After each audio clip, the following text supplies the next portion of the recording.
শাশুড়ি চায় নগদ টাকা, স্বামী মোটর গাড়ি। নিত্যদিনের যৌতুক জ্বালা সইতে নাহি পারি।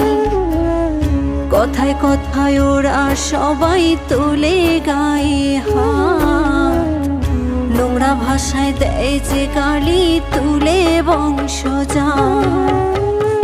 একদিন ঠিকই শুনে বাবা